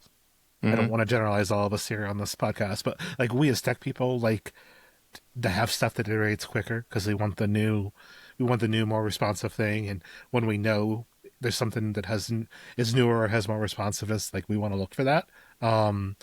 But there can be sometimes a pretty sizable difference between generations of the vehicle. Most people are going to notice the body design differences, but Yeah. And as you said, as long as you can hook up your phone and you get that interface on there, what's sitting underneath that, most people don't ever touch that anyway. I kind of fell in love with that EV3 when I was in Europe for work travel, and it had that crisp. It was very crisp. It was very responsive. On the Santa Fe, we also test drove. I think it was a 2025. We test drove a 2025 Carnival, used Carnival, and it had the same sort of interface, and I was immediately pleased with it. And then when we hit the Telluride to test drive it, I was like, oh, it's not the new stuff. It felt more responsive and everything. But I mean, between the two vehicles, it was a tough choice. There were pluses on either one of them. I think though that I think we're very happy with saving $10K on the price from a standpoint of payments. And it's got the newer, like I said, the newer infotainment system. There are some funny things that I've noticed with it. I didn't even realize there were paddles for controlling regen. I didn't think they were going to be offering those on the on just the hybrids. I thought that was only an EV thing. So is that unusual or is that something that's happening across them? It is relatively unusual in the industry, but Hyundai and Kia do it on a bunch of their vehicles. Okay. It's cheaper to leave the paddles on the steering wheel than it is to do two different versions in a lot of cases. Just to have one steering wheel that a real prime example. This doesn't work with what we're talking about here, but a real prime example is like the 7th generation Corvette. Like they had paddles for the automatic, but they didn't want to make a new steering wheel for the manuals, so the paddles in the manual control the auto rev match system. So it still has paddles with the manual transmission. It just does something else because GM wanted to save a few bucks per car. So it's you push the one on the right, it shoots confetti out the right, right mirror, it shoots confetti off the left mirror. Yeah, on the Hyundais and Kias, you get the same steering wheel on the EVs and on the gas and hybrid models. On the gas models, it's for shifting the transmission. On the hybrids and on the EVs, it's for controlling regen. Yeah. I will say, since you mentioned the transmission, talking about just sort of the layout of the console, the center console in both the Telluride and the Santa Fe, much less feeling cramped. It wasn't as high up on your hip, I guess, is the best way to say it. So if you like that room and not having, just having just an armrest, but not like feeling like you've got like a fighter pilot seat or a set of controls right there up next to your nose, that's probably an advantage you're going to get with the Telluride over the Palisade. The other thing that I really liked on the Santa Fe was that transmission stalk, changing the transmission stalk. I've at the Telluride 24 and 25 had the gear shift, all right, and it took up some space, and it had kind of the older center console setup with the single phone charger versus the 2 phone charger and 2 phones place that was in the Santa Fe. That little shifter, that fixed stalk that's on the Santa Fe, and I guess the EV9, and I saw it first on the EV3 now. Yeah, I love that. Yeah. That is so simple. Like, it's the right place for it. Why have they even been making like toggle switches in the Expedition Max and dials on the Stellantis vehicles? Like, please just put a stalk and twist R, L, D, and P for park. I prefer, like, if I had to have a preference, I'd prefer a stalk that goes up and down like Cadillac kind of used to do, like all the GM Mercedes does. vehicles have that now. And that's really like, because when you throw it in reverse, like if you're doing a weird parallel parking thing, like that's probably the easiest. But yeah, we had a transmission stock for a while, and then we figured out that we don't need to connect that to anything mechanical to work. And then we're like, oh well, we've got to reinvent the wheel and put it in weird places and do weird buttons. And no, I think having it where it is on the new HMG vehicles is a pretty good spot. Looks a little phallic to me. I don't want to bring that up It is too much, but My only issue with that design is where they put the start stop button on the yeah, inboard, it's too close to inboard the end. yeah, it's too close It's to a little the awkward to reach that. can be. Yeah, that was something I noticed. I still notice that if you're in the Santa Fe, and I guess the EV9 and the EV3, the screen, this is something I noted when I wrote my little Discord blurb about the EV3. It's a long reach to, if you're sitting in the driver's seat in the EV3, and even more so in the Telluride and the Santa Fe, which are bigger inside. It's a reach to get to that corner if there's something on that right hand side of that screen, because it does stretch. I don't know if that's I don't know if that's screen newbiness for me, because I haven't had a digital screen in a car that big until this vehicle. But the button, I agree, is behind. You can't see it. Like my wife, it took her 5 minutes to, how do I start the car? I was like, oh, this is going to be a long trip. This long trip home from the dealership. Some Or, excuse me, automakers, CarMax. some automakers that sell in both left and right hand drive markets, well, sometimes you'll get a car and it'll be configured. There's actually an option to change the orientation in the settings. I know that's not the case on your car, but I've been in some where, like a Toyota's older infotainment system, like I remember climbing in like a Highlander or something, and I'm like, why do I have to reach all the way over for this basic function? And it's because it was set in right-hand drive mode. So you could move like parts of the home screen over. I think as screens get bigger, like automakers really need to put more thought into, okay, the stuff you are going to use the touchscreen for can't be all the way over on the far side of the screen, because then you got to reach all the way over for it. Commonly used stuff should be closer to, or not have a touchscreen for everything, but that's not allowed anymore. That was the biggest thing that I was worried about is if there's stuff that she can't see on the screen that she needs to see. And if it was like the EV3, my comments on the EV3 that I drove in the Netherlands, it had the actual display output of what your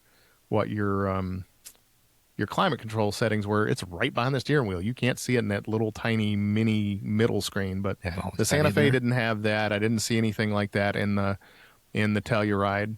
I will say that I think the things we gave up on the Telluride, and this is for anybody who's listening that's thinking about buying a big car like I just had to, or my wife just did. Me and my wife just did. We had you got to decide, do you want 360-degree parking cameras, or you just want a backup camera? That's one thing we sacrificed. Do you want Napa leather versus whatever the leatherette kind of stuff is? I'm trying to think, do you want your bum cooled, or do you just want it heated? I mean, in Georgia, probably cooled. I was kind of really excited about having that. My daughter loves to use the heated seats in the minivan that we're giving up. And I think she would have really liked the cooled seats. But those are the kind of things you're giving up with that $10,000. Yeah. The other vehicles that we looked at, I really wanted her to try out the EV9. She was absolutely, and I'm curious if you have family members that are like this. She would absolutely not consider an electric vehicle, and the range anxiety is just there, or the ability to get it charged. I've covered EVs almost exclusively since mid 2020. I hear that, and I understand, I get where her anxiety comes from. I do, because she probably watches TV at some point, or sees some stuff online or whatever. It's not as bad as I think probably she thinks, but it could be better. It for sure could be, the infrastructure and stuff could be better. Do you have a garage or driveway at home? Is that for me? Yeah. Yeah, I do. I I have a driveway. We do not park the vehicles in the garage. There is an old motorcycle there that probably needs to go bye-bye. It's been sitting there since I became a dad. And then the other side is full of lawn equipment. So we park outside, and I have a charger that runs underneath the garage door for level 1 charging of my Jeep. And what we were planning on doing, and I'm still planning on doing it, is going to a 40 amp or 50 amp circuit. This is an older house, so we got to figure out what that's going to cost and how much, what kind of a project that's going to be. But to get that full level 2 charge, I don't want to do product endorsements on here, but we're happy. I've been happy with the Grizzle E. It's a Canadian charger. I think it's rebranded from another brand. The Grizzle E, I got that. I think that's what Nicole has too. I think she has a Grizzly. Yeah, she has that, and I think they're actually the original. Yeah, they're made. They're in really Canada. nice. If we had gotten an EV, what I would have done is gone ahead and dropped the bank on getting an outlet, a 240 volt outlet, plugging one in, and actually paying for. There's a version of a Grizzle E that does dual charging, and I would have charged hers because mine would have been. My Jeep charges up at work with the level 2 charging in 2 hours. So then I could have charged as soon as mine disconnected. Full voltage would have gone to hers. But like I said, I was very happy. I counted it as a win. I banked the win that she went with the hybrid, and that we won't be paying. Especially now, it's really bad right now. But I would have liked to have seen, like I said at the beginning of this segment, the EV9s, they were all over CarMax, and again, I keep going back to CarMax. That's if you guys are wondering why do you keep talking about CarMax, it was easiest for us to search and find and move vehicles around if we wanted to bring one from out of state. There were EV9s all over the place. As soon as the war in Iran started and the prices started to shoot up, reserved all across, and you could not get one. And they are only just now starting to appear back in. I don't know if that's a cyclical thing or if it was truly tied to the gas prices shooting up all of a sudden, or if it's just part of the cycle in the used car market. But I would have loved to have seen what that would have looked like relative to a Telluride. Would we have gotten the same amount of space? EV9 has been out long enough now that you're going to have a lot of off-lease cars. So that's probably why you're starting to see kind of a flood. If you'll allow me to editorialize briefly, No. I I don't like the EV9 all that much. I don't think the ride and handling is as refined as it needs to be, especially compared to the IONIQ 9, which feels like a full generation newer. There's nothing. I mean, it's not bad, it's not wrong if somebody has it, like, hey, cool, but it's a little jittery, it's a little just stuff doesn't feel quite as sorted, and it feels much more sorted on the stuff that's kind of come out after that for what it's for what it's worth. My question about the Santa Fe though, how are the dogs? The dogs are good. So just a little bit of background if you're shopping these guys at CarMax. I did look at Carvana as an alternative. Probably the most dog friendly dealership in the world. When we went on the test drive of the Santa Fe, the guy said, I said, I'm going to follow you along behind you in the Jeep, and then we'll stop somewhere, and maybe we can change cars, and I can get a test drive and see how it drives, make sure there's no noises or anything. The guy said, dude, just take your dogs with you. And I said, what? And he said, yeah, just take the dogs. We love dogs here. I said, okay. And I said, let me go get the beds. He goes, don't worry about it. Just get them in there. And we did put the beds in because I had no intention of having long dog nails tearing up upholstery in an unpaid for car. But they got in, they fit. If you are a dog person, and that's a factor in buying the car, just be aware that these bigger, 3-row SUVs, they have, I didn't realize they'd gotten this advanced in the back. They now have all these little controls and digital controls and extra vents. Just keep that in mind. And the Telluride, the advantage with the Telluride for dogs is all the controls are up top in the headliner, and the air comes from the top, more like a larger SUV. But with the With the Santa Fe, it's side vents, so we'll see how long it takes for those to become clogged with dog hair over the years. Hopefully not. It hasn't destroyed our minivan in 10 years, but we'll see. And I just hope they don't turn off the air conditioning back there with their bony butts in the back of the car. I believe if your car, the last Santa Fe I had, it's been a minute, but the last Santa Fe I had, I think for a loan, I think we took the dog in it, and the motion sensors picked up that the dog was still in the car, and it would send a notification to the phone as well. I haven't even... So, like, the alarm would go off, plus it would send a notification to the phone, like, and hey, something's going on Your Santa here. Fe might have that, depending on what trim level it is. Yeah, it might have, it's the advanced, I forget what to call it. Child recognition system or something? Yeah, something like that. Or occupant detection, rear occupant detection system. Yeah. It does have that warning as we're getting out of the car. I'm going to have to let my wife know that, because if she goes in to go get dog food and she leaves the car running, definitely do not want to have a moment in the parking lot at Hollywood Feed and the car alarm going off and she doesn't know what's going on. If the car's running, the alarm shouldn't go off. When you turn it off and you get out and you close the doors, if it detects motion inside the car, then it'll send you an alert. Volvo even picks up heartbeats in the footwells now, which is pretty wild. And that is pretty. that is beyond what I was even thinking about. I just need the two of them to be able to lay down lay down on top of each other, and that's from my Jeep to the Santa Fe. That's a big improvement. So I will say a decent amount of space. I will say that the other vehicle that we were looking at, the Subaru Ascent, that was one that my wife designated as comfortable in front. And it's pretty roomy in back for dogs. We didn't get a chance to drive one, though. The Onyx edition was the one that seemed to be the one to go for if you could get it. And it was about, at $20K or below in CarMax, it was about $38 to $40, so it was in our price range. And like I said, the EV9, if I could have gotten her to test drive one, and we could have found one in the current gas climate, the light long range version or the Wind, they're hovering around 38 to 40K. In fact, I think the Winds have gone up to about 42 or 44 in the past week or two. So the prices are starting to climb used for those.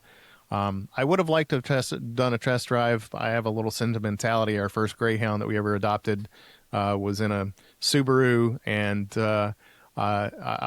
funny anecdote, we adopted her. We were driving her way home. This is the 1999 Subaru Forester, and she immediately decorated that included rubber pad with a poo on the way home. She just got car sick, and I said, well, we're keeping the dog. I'm glad I can hose this out or wipe it down with some wet wipes in a parking lot. So it would have been nice to get the Subaru, but I think we're going to be super happy with the Santa Fe. I'm really hoping the quality holds up. And from what I've heard from your podcast and other shows, the Kias and the Kias and the Hyundais really seem to hold their quality these days, whereas they used to not be. Better. Yeah, they've gotten a lot better. I mean, if you want to give Best Improved award, I mean, it's definitely to. Yeah. Occasionally you hear stories, but I think you have that with any automaker, and I'm not entirely sure. Like Toyota in 2026 deserves all of the quality recognition. Yeah, Toyota's had a fair number of issues. So they're no Ford. Yeah, sure. But like to kind of address just sort of like, the pricing discrepancy and stuff like that is like a lot of people buy HMG stuff, the either Hyundais or Kias or stuff like that. And when they first came to the US, like dealers had to sell them pretty cheap. And up until not too long ago, they were severely discounting the stuff. So like when you flood the market with a lot of vehicles that you've discounted heavily, that really hurts that resale value. So you find them unused through a used dealer like a CarMax or whatever, and you're like, well, why are these cheaper than the Toyotas? Well, there's more of them, and the dealer may have had to discount them to sell them.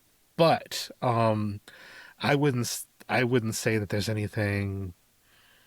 I wouldn't expect any issues. Knock on wood, and you've still got some warranty left on it. Yeah, you still got some warranty left, and again, it's not Ford with the most recalls any automaker has ever had, and I hope that Kia and Hyundai have put the whole Kia boys immobilizer thing behind them, but like, there's and you bought nearly a brand new car. Yeah, I mean, and I should mention that at 36, 37 selling price, it had less than 10,000 miles on it. I They were mean, advertising it with 10,000 miles. I mean, I it's get not bad at all. I get press cars sometimes that have 10,000 miles Yeah. on them. So And we know what you guys do to them. yeah, I wouldn't So necessarily buy a used press car. no burnouts on our test drives Although with dogs in back. Roman just did. He just bought a Land Cruiser from the Toyota press fleet. Roman's a Oh, wow, YouTuber, okay. so Okay. you got to worry about those YouTubers. No, that sounds fantastic, and I would definitely save the 10 grand. There's Yeah. nothing. Yeah. I can't think of much that would I mean, No. make me. if it fits you and your wife is comfortable with it, it's a great choice. It's a shame you couldn't get her to at least test drive an EV9 or an IONIQ 9. But the Santa Fe is not a bad choice at all. Well, and No, in no. a couple of years too, when you decide to switch, if you decide to switch again, you're going to have used BZ Woodland and Trail Seekers, which I think is like my current sort of like family EV of the moment. You're going to have used AG9s and EV9s, and you're going to have probably EV3s and stuff because And we're going to Highlanders be EV3 soon, and the Subaru Highlander. Getaways. You're going to almost be spoiled for choice in the EV space. Come this next sort of cycle of getting a new car or a new DU car, Well, it's not bad. if anyone is looking, the other things I would share about the experience right now, get pre-approved with your bank or something, gives you an option. I think that's kind of standard, especially if you can't lease with a used vehicle. The other Yes. thing, Yeah. the other thing that I didn't really with a long. We did pay for the extended, like a CarMax warranty. The good thing about this one is if you come back in 6 months and cancel it, you can get it. They'll prorate it and give you the refund, which you would definitely not get with a dealership, I don't think. With that, so we did that.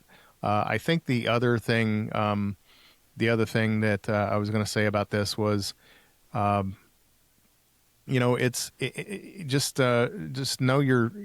just be ready to try out a couple of cars and don't discount the electric if you're out there and you're looking for it. I really wanted her to do it, but that hybrid, I was super surprised. That thing keeps telling us it's 36 miles per gallon, and if that really holds up, I'm going to be super excited with it. Couple of things. The other thing is keys. When the hell did they become like $600 to get a key for a second key? It's been a while. Here's a top tip. If you go to Costco, I don't even think you have to be a Costco member because they're sitting in the parking lot sometimes. But Costco has this deal with, I forget the key replacement thing, but they offer like on the spot, mostly new cars, key duplication for like a third of the dealer price. Like it's, so I wouldn't, I wish check I had the- known check that. there. I wish I had thought of that before I got a replacement key for our old Civic a couple of years ago, which ended up costing me like, by the time between the key for like $250 and the time to program it and everything, I was out almost $500 for that. So I think the service is called Car Keys Express, Yeah. and they do road shows at your local Sam's Club and Costco. yeah. And their 20% off price is still around $500. So Okay. it's still, I think I've heard four figures if you go through the dealerships. So fingers crossed. Right now, I'm just going to accept it as, I just won't drive it. I've got my Jeep. I'm happy with my Jeep, and now I can get less dog hair and wear and tear in the Jeep in the meantime. If anybody's out there looking, the Kias and the Hyundais, they're really nice. And they're at that, what is it, Sam, that you say that the average new car price is right The now? average transaction prices. Yeah, the transaction, what is it right now? 40 to 50,000? It's just over 50,000 right now. Yeah, so take advantage of the used market. It's out there, and hopefully we'll have this one for a long time to come. And I really do appreciate you guys giving me a chance to share kind of our buying experience and our thought process, and hopefully somebody can learn from it and come away with a new car for their family and their dogs. But we don't always, we don't always buy new cars, and it's part of an experience that like, hey, we get a car every week or whatever, and we can test this and do that, but like, don't really work with dealers. And, there are some good dealers out there. They might even be listening to this podcast. But there's also a lot of really bad dealers out there. And sometimes it can be hard to figure out, where to go and who to trust. I agree that I like the CarMax model quite a bit. I think I don't think they're on commission. I think they get paid for cars they sell, but I don't think they have the same kind of commission structure. And up until Doug DeMuro made a big hay about CarMax's warranties, like their extended warranties were like incredible for a while. They're still good from what I understand. But like there was a time that you could like, he did a whole YouTube series on it. It was wild. But yeah, I think that anybody doesn't like negotiating, and I don't know who does. Maybe if you do, more power to you. But I think the Saturn model was ahead of its time. I think GM screwed up a lot of Saturn stuff, and that's why it didn't work. But the idea of just having the price, and that's the price you pay, I don't know, it makes a lot of sense to me, man. We were, for anybody who's wondering, not counting them prepping the vehicle and everything. Actually, they had the car. We called them on the way home. We were coming home from, again, we're big into greyhounds. It's our hobby as a family, volunteering and that sort of thing. We were coming from an event, and we basically called this place. We had an hour and a half drive to get back from the event up to the place. They had the car ready to go. They did need to vacuum it out and do the final prep of it. And we spent about 2 hours doing paperwork. We were on our USAA app filling out the final price and the sales stuff. 2 hours, and 2 hours total once we were there, and we were out the door. So if that's your kind of buying experience, you don't want to spend a whole day and like I said, have to dance around in a circle and do and talk to the gods to negotiate with the finance guy or whatever. It's a much easier thing, and I'm with you, Chad. I want to get in there and get out of there, and if the price is reasonable enough, I want to go. So, if that's your kind of buying and experience, we'll see in a couple of years. I'm keeping an eye on their Rivians. Their Rivians are still ridiculously expensive, especially now that the PHEV is gone from the Stellantis lineup. Yeah, I was just going to ask you really quick. I know we're probably going to wrap up your chatting about your new car, but how has your 4xe experience been? I know there's been some recalls. A lot of recalls. They were telling people to not park it inside for a while. Like, where have you been on it? So I received again, it was secondhand, so I don't always receive the Stellantis notifications. I did just find it in some old mail. The second recall, the first recall that I had. I went in and this was the, hey, well, this vehicle may burn your business and or your house down battery thing if it's just sitting there, even if you just stare at it. So I took it in. They did a software check. It passed. So they were checking for to see if there was a software condition that would match the one that they were seeing, and I guess the damaged battery cells, I guess from LG. And then this second one just came out in November, and everybody in the Discord was saying, oh, have you gotten your vehicle checked out? When I took it in, they said it was going to be, we're going to do 5 or 6 hours of tests. We're going to rewrite the software on 8 of the major out of like 30 software controllers in the car. And then they said if it fails any of those tests, you can't take the car back, and it might be 3 weeks before we can get it repaired for you and replace it with a new pack. And when they sent me to Enterprise to take that vehicle, to have the rental, they wanted to put me in a Jeep Compass, and I said, nope. I see that Wagoneer on the other side of the parking lot. Can you clean that up for me and put me in that? And then I got to drive a Wagoneer, and I have completely different opinions about that, but we won't go into it on this. On this episode, but I was looking at 3 weeks before if they had found something wrong, and that was a little concerning. I love the vehicle; it's a fantastic car. I think Nicole still has hers, right? Mm-hmm. Yeah. Well, I would say that you talk about you were just got to spend your last weekend doing Jeep stuff, which is good because a lot of Jeep owners don't Jeep stuff. But one of my best off-roading experiences was actually on the launch of the 4xe Wrangler, because off-roading in that car or in any electric car, because in electric mode, like, the 4xe doesn't have a true torque converter the way, blah, blah, blah, it doesn't matter. But the point is, you feel much more connected with whatever you're trying to crawl up. So, like, you give even the smallest amount of throttle application, and like the wheel moves because it's just electric. It's just the electric motor doing it. Mm-hmm. And it's silent. It means you can hear everything, nature, other people, the person you just ran over, whatever. Like, you can hear, you can hear all of that. And unlike any other Jeep model, including the 392, like, you don't get that immediate responsiveness in that slow speed off-road. You have to wait for the torque converter to wind up. You have to get the hamster on the wheel. I know in normal driving you don't feel any of that because it's just, hey, normal driving. But once you've off-road or did anything like in a pure EV or like a PHEV with an EV mode, like in the Wrangler, like, you don't want to do it any other way. Like, it's just the best way to do it. I had my Greyhounds in the back of the Jeep.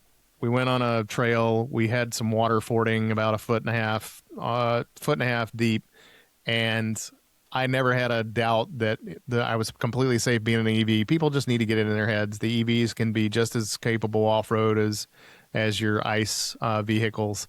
But being able to do that first time, the first time I ever took it on with another group of Jeep people had 392s. They had old 1990s era Grand Cherokees or Jeep Cherokees, and they were following behind. They're like, your car wasn't running the whole time. I was like, no, I put on full regen and I put it in 4-wheel drive auto, and that's what I did. I didn't even know how to use 4-wheel drive low on the vehicle. I still don't. I don't want to admit that. But they were, it's a great experience. It's okay. Nobody listens to this. Yeah, but but I really do hope they bring something back that's the Wrangler that is truly an electric vehicle, a fuel efficient vehicle. I hate that they've given it up, but I also understand they do have the Recon still allegedly coming. Yeah, I've seen that. I wish I'd seen one in Europe, but I did not. It looks like a really cool vehicle. Drive around Detroit; they're everywhere. The Recon. You may have seen an Avenger in Europe. I've seen a couple there, which is the Avenger's actually selling quite well in Europe. It's a little bit smaller than like the Compass. It's like the old Renegade size. I may have seen it's actually smaller than a Renegade. Yeah, it's tiny, but it's cool. I think it's really cool looking. I know somebody that has one, but yeah, I think that Stellantis, like their full EV efforts up until now, have really struggled, to put it, optimistically. Mm-hmm. They need to get some stuff sorted out. But I also completely agree with you. The answer isn't to put a V8 in everything.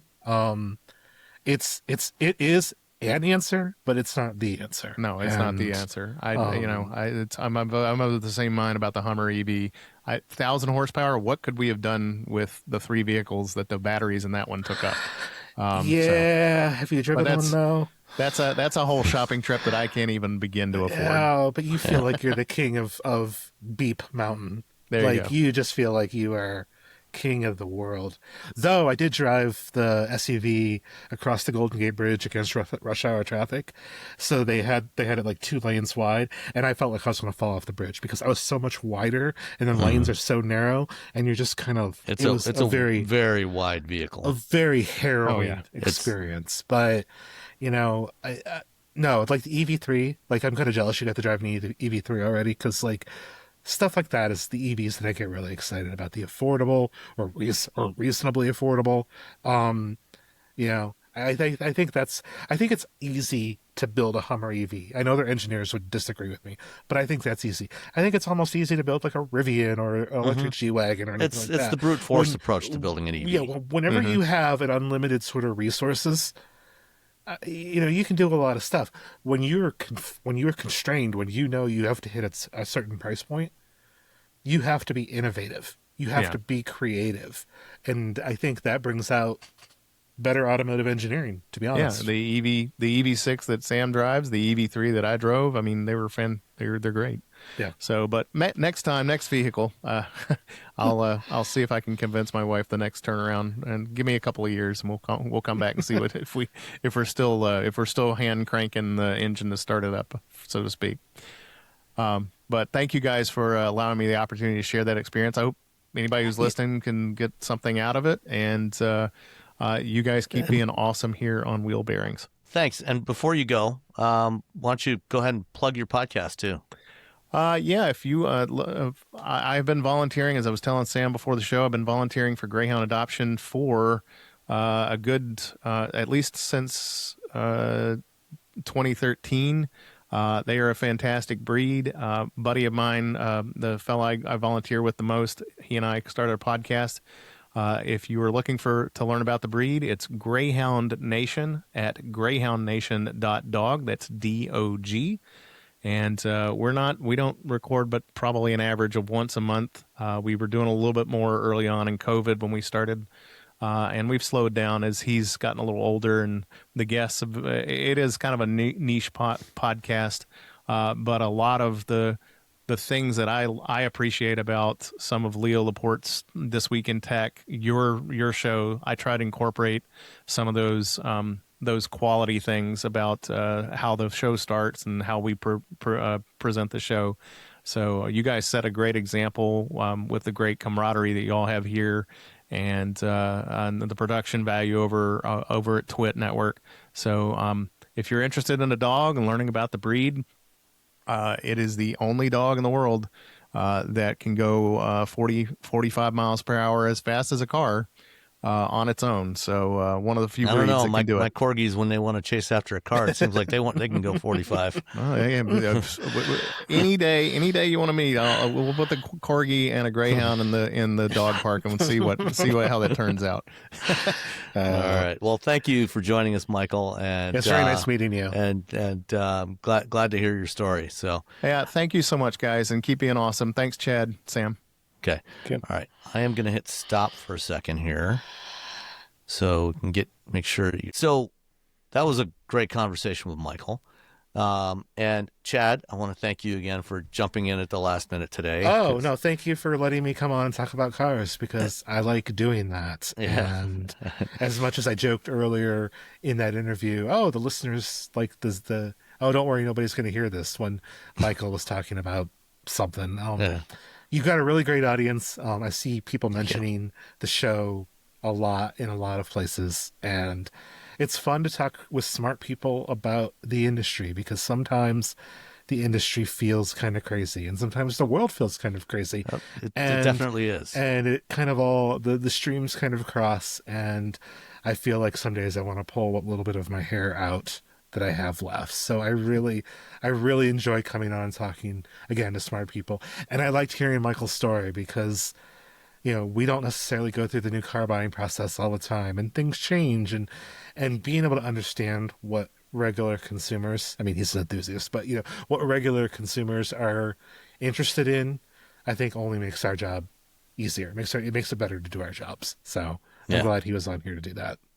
And then, as we say goodbye, actually, you will hear a little bit of Nicole on today's show, because I've got an interview that she recorded a couple of weeks ago at the New York Auto Show with Allison Witherspoon, who is the Chief Marketing Officer for Nissan.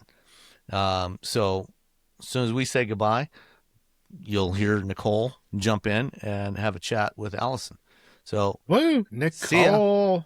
Oh, hey, I'm going to pimp something. Oh, speaking of Nicole, I don't use. No, sorry. Click. Stop recording. Stop recording. Stop. I'm going to have it come back. No. If you like Nicole or Robbie, which I'm assuming you've listened to this podcast, you do. And they're not listening for me, that's for sure. And if you're a super duper nerd, I just started a Star Trek podcast recently, and they're both on it. Sam will have a link in the show notes. But if you like hearing them talk and you want to hear them talk about nerdy stuff, it's kind of fun. I just wanted to pimp that quick. All right, thanks. All right, bye. Bye. Your name and title, so I have it officially. Allison Witherspoon, Chief Marketing Officer for Nissan. Okay, and what we were starting to talk about before I hit record, yes, was the Dipsy. Yes, which was your not Super Bowl ad. Correct. Yeah. Tell me that. They're Super Bowl adjacent. Not Super Bowl ad. The Super Bowl adjacent. So we wanted to help drive consideration for Rogue.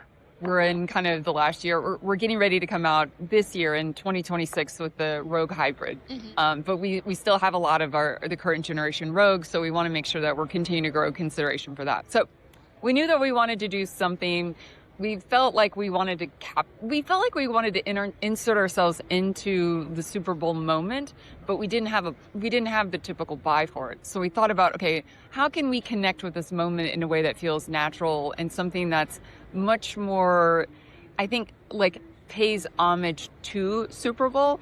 And so we were talking with our engineering team, and there is this little known fact that in the Rogue, you can actually do the child latch for your child car seat in all 3 seats in the back row.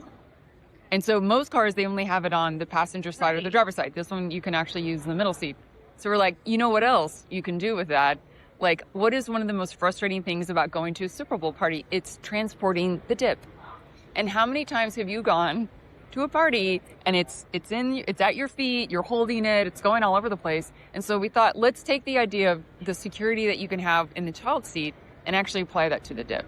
It's hilarious. Thanks. I know it was just like a shtick for the ad, but I really want you to make that. We have a few of them. TSA took one of them, but did TSA take one? They disassembled one of them. But what did they think? They thought it was scary and unknown? No, I think they thought maybe things were being hidden in it. When it went through when we were coming back from the shoot. Okay, I guess it's weird enough that TSA would be looking at what is this? Yeah. But we are talking to, and part of it too is obviously we work really closely internally. So we were talking with the after sales team.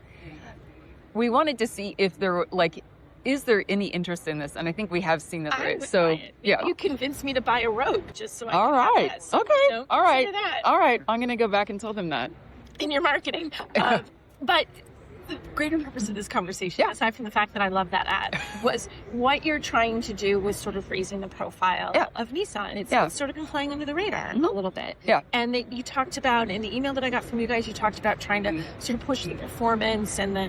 Tell me about that. What's your new angle to get people to know who Nissan is again? The biggest thing is actually reinforcing the quality and durability of our vehicles. And I think that over time, we haven't necessarily focused on that enough.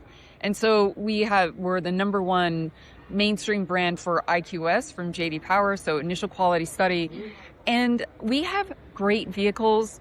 They're incredibly durable, high quality, and we want to make sure that consumers understand that about us. Because I think when you think about Nissans, we've always been historically just great cars, can kind of get through anything, totally reliable, and we wanted to get back to that. So we've been really reinforcing that over the last year.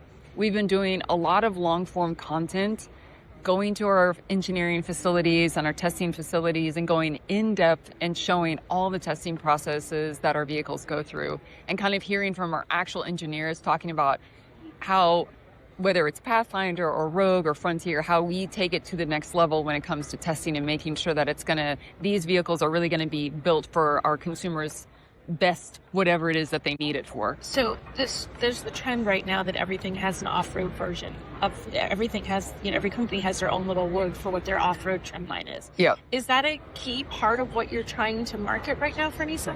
I wouldn't say that it's necessarily just about off-road. I think it's more about the overall durability, because even when you look at Pathfinder, you think Pathfinder, it's a 3-row family vehicle.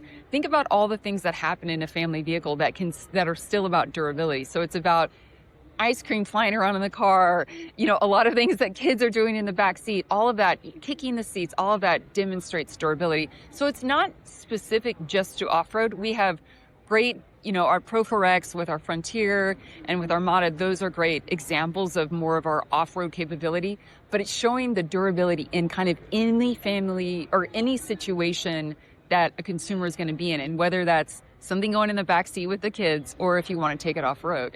It's about kind of this broader definition of durability. And so to get that family put into that Pathfinder, how do you appeal?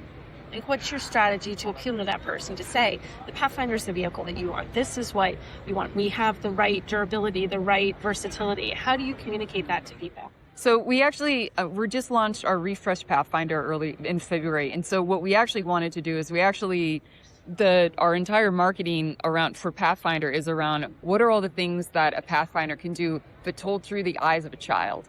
So children can be very imaginative, obviously. And so we were asking kids, what do you think can the Pathfinder do this? And so then they've been drawing out all these different ideas, and it's like Pickle Bridge and like a fudge river.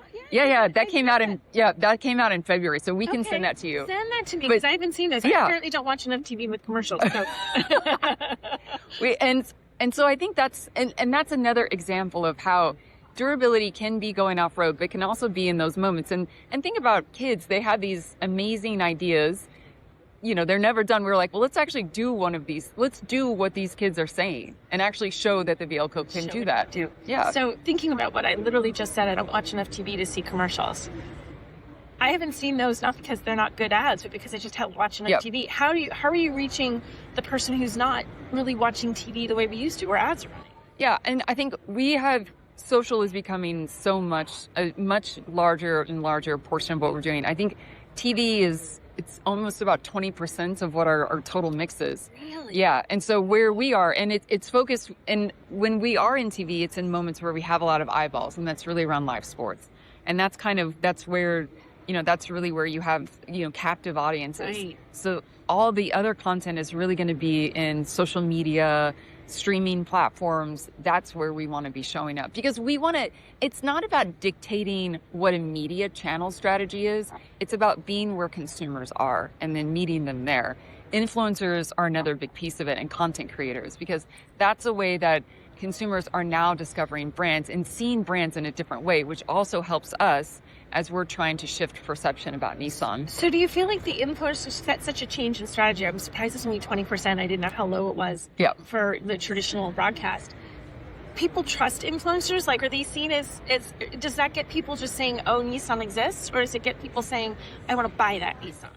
I think it's kind of a two-step process. What we're seeing is that the time lag between when you have natural awareness for a brand to when you're buying, that's now really shrunk. And so consumers they'll see something from Nissan, they'll see something from a creator, maybe they'll configure a car, maybe they'll do something that's, kind of more transactional. All of that's happening in a very short amount of time. So it is kind of both. Ultimately, what we want to do is we want to get on the consideration set.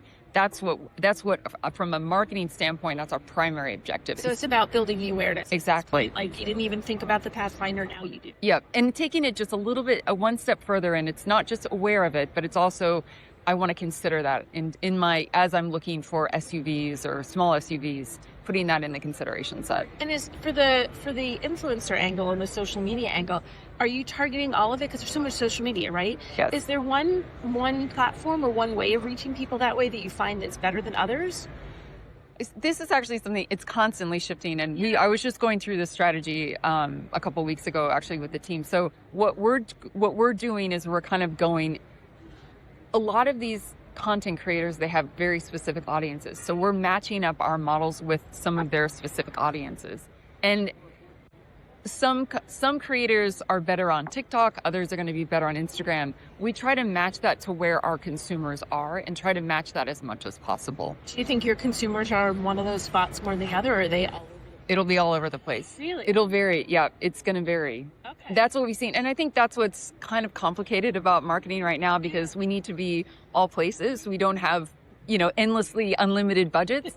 And so it's really about trying to be very targeted in understanding our audience. How do they react to things? What are they interested in? And then trying to connect creators as an example with that. But, because you'll have, and I wish that it was as easy as saying, okay, the Frontier, all the consumers are going to be on TikTok. That's not the case. They're going to be all over the place. So even something as distinctive as a truck, they could be anywhere. It can be anywhere. So you have to target all of it. You have to target all of it, but you have to do it in different ways. And I think the other thing that makes it complicated is that content that's on TikTok doesn't perform necessarily as well as it would on Instagram, because the way consumers use those platforms is very different. So then when you're looking at marketing now, you have to do one thing for broadcast where that works, and one thing for TikTok, and one thing for Insta. So you have to split that budget among all these. It's not just you can run the same thing. You're going to do creative for all of these different things in different ways. Exactly. And that's where technology is now a benefit, because if we were trying to do this 10 years ago, it'd be impossible. But now we have, with generative AI, we're able to do a lot more of these types of assets. You're able to take videos and kind of remix them in real time, so that that technology helps us a lot. the key thing that we have is this, the idea is the same in how we want to talk about the car and what we want to communicate about it.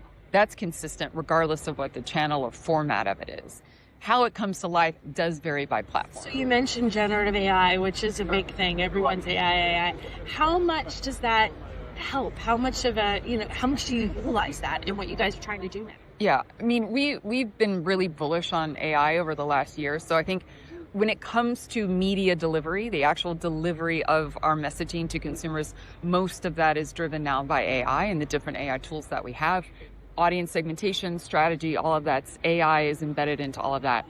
When it comes to content, this is probably where there's been the most advanced work that's happened over the last several months. And I would say like 4 months. 4 months ago, you would have, the fidelity of the content wasn't great after like 10 seconds. Now you're getting much more to like 15 seconds, 30 seconds, where it's a lot better than it used to be. And so what we've been doing, as an example, we have our tier 2, so our co-marketing program that we have with our dealers. A big piece of feedback historically for decades has been a dealer in the Northeast region wants to show a background that is consistent with New York City, as an example. LA, those dealers are not going to want to show that. Historically, it's been impossible to try to actually shoot every single background that's needed. And we have 208 different DMAs. They're all running different assets. Now all of that, we just launched it this past quarter. We have all of that now is dynamically generated. So we have thousands of backgrounds that our dealers can go in and select. So you can have, something that's going to be capital, urban, mountains. All of that is now much more geographically specific. So it lets them tailor like what I want for my message right now. Yeah. Market is that background. Correct. So it's not like showing sunny California Nope. in freezing cold. Exactly. Exactly. Okay. That's really cool. And that's where technology, again, and I've been doing this for a minute, and this has been the consistent, conversation that I've had with dealers for years, is that they want something that's more geographically specific, and feasibility wise, we couldn't do it. It's just too expensive. But now they're dynamically generated. So with all these marketing efforts that you're making and trying to bring the brand back to sort of visibility for people, what would you hope if someone saw one of your ads anywhere? What would you hope that their thought is when they see that? What do you want them to think about Nissan when you see that ad? Oh, Nissan is. I want them to think Nissan has some great cars, and I want to start looking into them. Perfect. That's awesome. Thank you so much. Thank you.